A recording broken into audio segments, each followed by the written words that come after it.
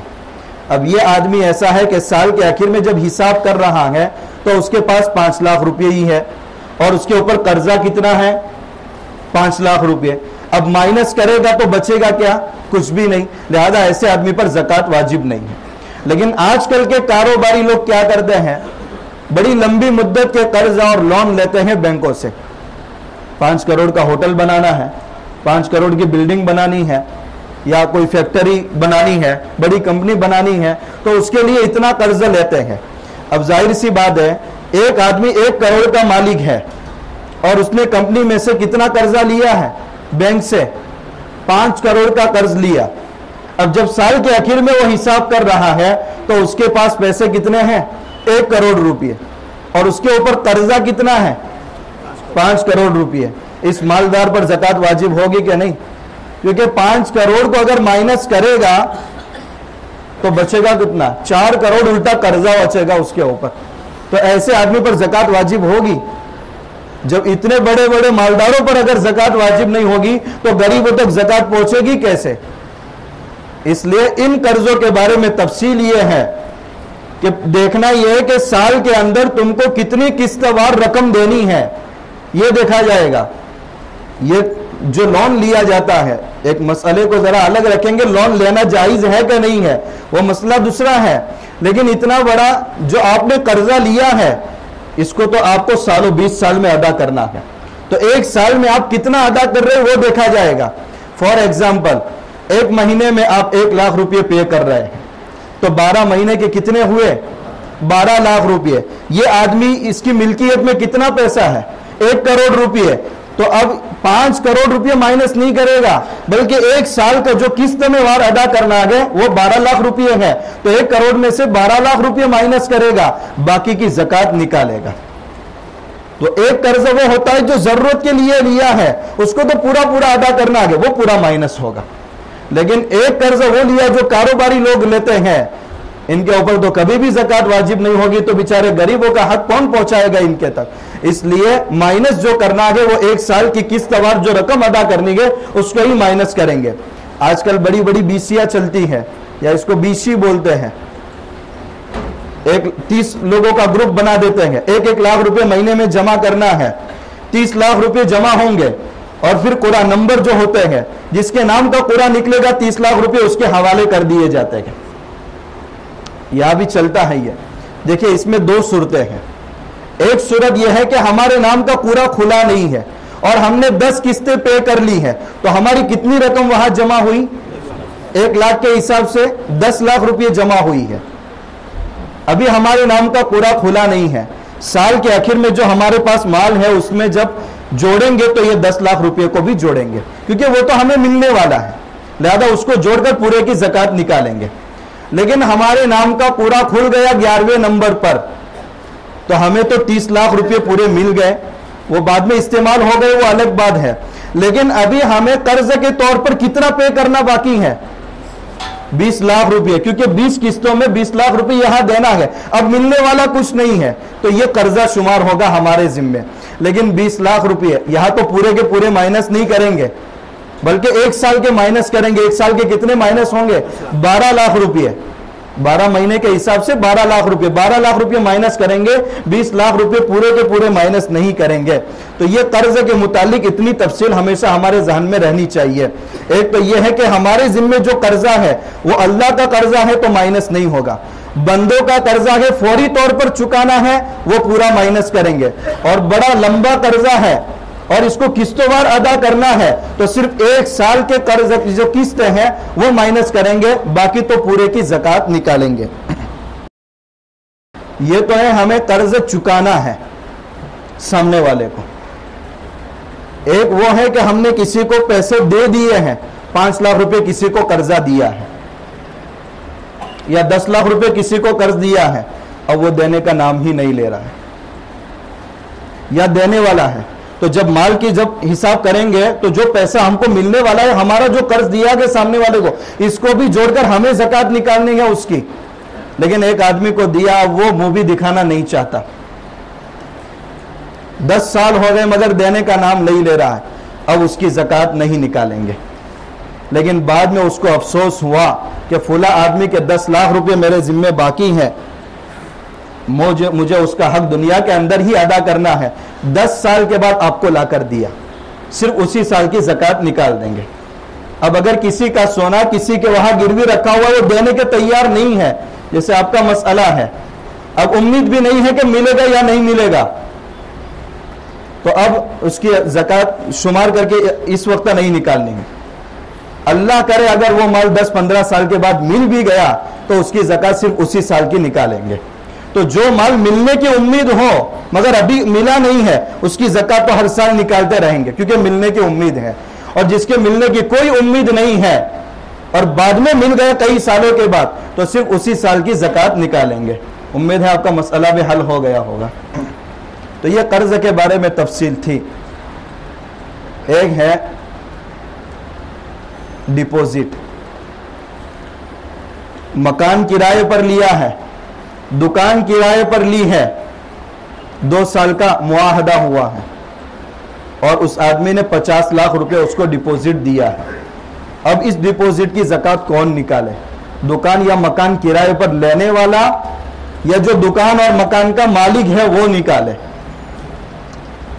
اصل میں کچھ مفتیان کرام نے یہ لکھا ہے کہ اس کی زکات کوئی بھی نہیں نکالے گا، کیونکہ سامنے والے نے جو 50 لاکھ روپے بطور ڈپوزٹ لیے ہیں وہ اس کا مالک ہے، بلکہ اس کو تو واپس لوٹانے ہیں، اس لیے وہ اس کا مالک نہیں، اس لیے وہ نہیں نکالے گا. لیکن جس آدمی نے ڈپوزٹ دیا ہے وہ 2 سال کے اندر اندر اس کو استعمال میں لانا چاہے تو لا سکتا ہے؟ نہیں لا سکتا، کیونکہ 2 سال کا ایگریمنٹ ہوا ہے، تو یہ بھی پورے طور پر مالک نہیں ہوا، اس لیے نکالے تو کون نکالے؟ اس لیے مفتیان کرام نے لکھا ہے کہ فکس ڈپوزٹ پر زکوٰۃ کسی پر نہیں ہے، نہ کرائے پر لینے والے پر، نہ مکان اور دکان کے مالک پر، لیکن اس زمانے میں ڈپوزٹ کو لوگ استعمال کرتے ہیں اور اس کو انویسٹمنٹ کر کے اپنا مال بڑھاتے ہیں۔ اس لیے جنہوں نے دکان یا مکان کرائے پر دیا ہے، جب وہ ڈپوزٹ استعمال کرتے گئے اور ان کا مال بڑھتا رہتا ہے تو مناسب ہے اور احتیاط ہے کہ وہ ڈپوزٹ کی زکوٰۃ وہ نکالے تاکہ غریبوں تک ان کا حق پہنچتا رہے، کیونکہ آج تو ہیوی ڈپوزٹ پر چیزیں دی جاتی ہیں، حالانکہ یہ صحیح نہیں ہے۔ کل قرض جر نفعا فہو ربا۔ آج کیا جاتا ہے، دکان کرائے پر دے دیتے ہیں، 50 لاکھ روپے ہم کو دے دو، آپ کا کرایہ 200 روپیہ مہینے کا ہو جائے گا، یا آپ کا کرایہ نہیں دینا ہے، بس آپ ہم کو ڈپوزٹ دے دو۔ یہ سود ہے۔ سود کیسے ہے؟ آپ نے 50 لاکھ روپے دیے ہیں، لیے ہیں، بعد میں آپ کو واپس کرنے ہیں کہ نہیں کرنے؟ واپس کرنے ہیں، تو سامنے والے نے جو آپ کو 50 لاکھ کا قرض دیا ہے، اس کے بدلے میں اس نے کسی کے گھر سے فائدہ اٹھایا ہے، اس کے بدلے میں اس نے کسی کے مکان سے اور دکان سے فائدہ اٹھایا ہے، تو تم نے قرض بھی دیا اور فائدہ بھی اٹھایا۔ ہر ایسا قرض جو فائدے کو لے کر کے آئے وہ سود بن جاتا ہے۔ یہ ایسی تو شکل ہوئی 1 لاکھ روپے تمہیں دے رہا ہو، 1 سال کے بعد 1,10,000 دینا، یہی سود ہوا۔